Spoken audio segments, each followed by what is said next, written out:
இந்த கதை ஸ்ரீனிவாசரும் பத்மாவதியும் சந்தித்த விதமும் அவர்களின் தெய்வீகமான காதலும் திருமணமும் எவ்வாறு நிகழ்ந்தது என்பதை கூறுகிறது. ஒரு நாள் ஸ்ரீனிவாசர் காட்டு வழியாக சென்று கொண்டிருந்த போது ஆகாச ராஜாவின் மகள் பத்மாவதியை பார்த்தார். அவளின் அபூர்வமான அழகில் ஈர்க்கப்பட்டு அவர் தனது காதலை நேரடியாக வெளிப்படுத்தினார். ஆனால் பத்மாவதி வெட்கம் கொண்டு எதுவும் சொல்லாமல் அங்கிருந்து விலகினாள்.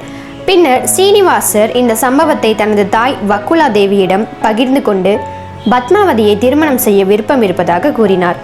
இதை கேட்ட வக்குலா தேவி மகிழ்ச்சியுடன் ஆகாசராஜாவின் அரண்மனைக்கு சென்று பெண் கேட்க தீர்மானித்தார். அதற்கு முன் ஸ்ரீனிவாசர் ஒரு குறி சொல்லும் பெண்ணாக வேடமிட்டு ஆகாசராஜாவின் அரண்மனைக்கு சென்று விரைவில் ஒருவர் வந்து உங்கள் மகளை தனது மகனுக்கு திருமணம் செய்து கேட்பார். தயவு செய்து அதை மறுக்காமல் ஒப்புக்கொள்ளுங்கள். உங்கள் மகளுக்கு இதைவிட சிறந்த வரன் கிடைக்காது என்று அறிவுரை கூறி அங்கிருந்து புறப்பட்டார். பின்னர் வக்குலா தேவி அரண்மனைக்கு வந்து தனது மகன் சீனிவாசருக்கு பத்மாவதியை திருமணம் செய்து கொடுக்குமாறு கேட்டார்.